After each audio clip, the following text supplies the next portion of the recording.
Welcome back to the arena in San Juan for day one of UAAP Women's Volleyball Season 72, brought to you by Studio 23. You get it only here. We're coming to you live. And if you missed the first game, it was one exciting game. It was between NU and UE, and they stretched it to a 5-setter. And what a way to open this season. That's right. And here in our second game, it's another exciting match. This time with UP and Ateneo. Sabi nga natin, no, battle of katipunan. Katipunan. Kasi kapit-bahay lang itong dalawang to di ba? And I guess, I don't know but from the past season that I've been doing the UAAP, parang may hidden rivalry itong UP and Ateneo. Meron nga.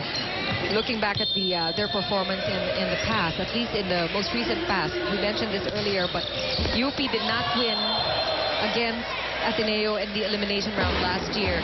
Let's get a report now from Maan Panganiban, who is at the Ateneo bench. Yes, Jenny, Coach Roger wants his girls to challenge the blocks of UP. Huwag nating iiwas ang palo natin. Huwag tayong matakot. Pumalo lang tayo ng pumalo. That's the specific instructions. And also, he instructed Jem Ferrer, their setter, let's make good plays. Let's keep the UP blockers guessing so we can open bigger zones for our spikers. We did not see quick plays over the first set, and Coach said this is because the reception was shaky. So he reminded the Lady Tigers, or Lady Eagles rather, to focus on this department. The better the reception, the more options we have for the setter. And the more options we have, the higher chances of getting points. Chiki? Thanks a lot, Paan. Especially when you have a talented setter like Jem Ferrer. Yung gusto mo exploit talaga. Bigyan mo lang ng magandang receive, ng magandang pasa. And she knows how to create the magic on the court. That's right. We take a look at this last point, courtesy of Barcelona. And let's explain to the viewers, and what the Coach Gorayev meant by keeping the blockers of UP guessing. Ano ba ibig sabihin niya nun? I guess what he wants is less predictability on the plays of Ateneo. Because earlier in the first set, I'm sure that Coach Roger already recognized that this Lady Maroon squad actually has talent when it comes to blocking. And quite a few blocks were made on the latter part of the first set. So kailangan this time, kung pwedeng paikutin ang attackers ng Ateneo, they have to do it now. Kasi pag nasa posisyon sila, nakukuha nila talaga, no? We're going to listen in on UP now as they take a timeout.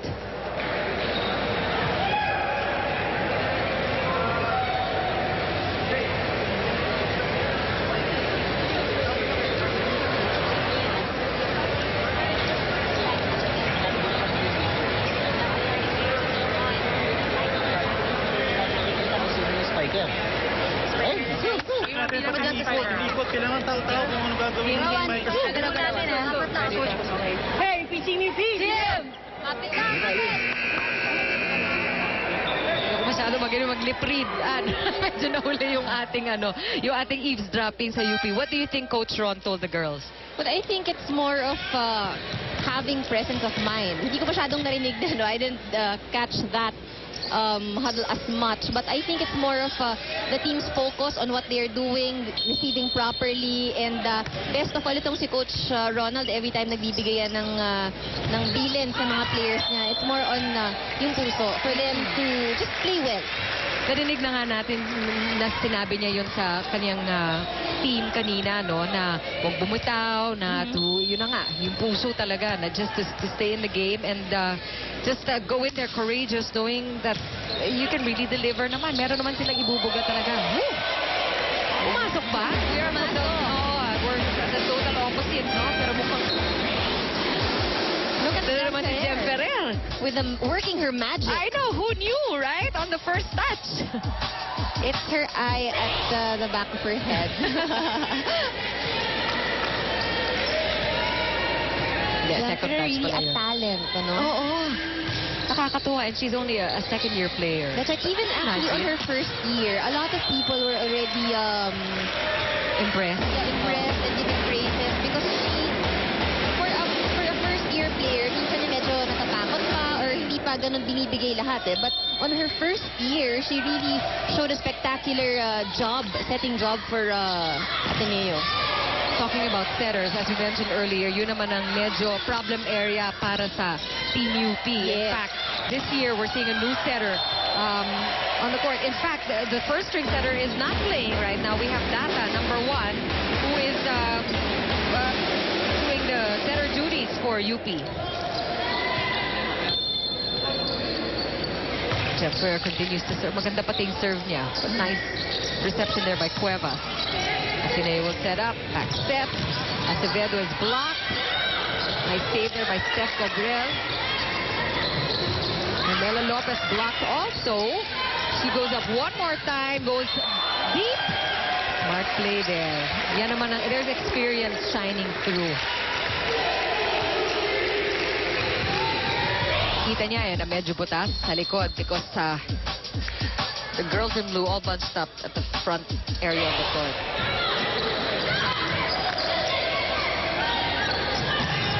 And she goes deep, same spot, and Same spot and no adjustment on the defense of Ateneo. ayan, napatayo na si Coach Roger. Because yung ganong errors na twice in a row. I guess it's not forgivable for Coach Roger. And there's that famous quick play by Bea Pascual. That one works. Gives them point number 16, taking us to our second technical timeout. Ateneo up by 5 in the second set. We'll be back.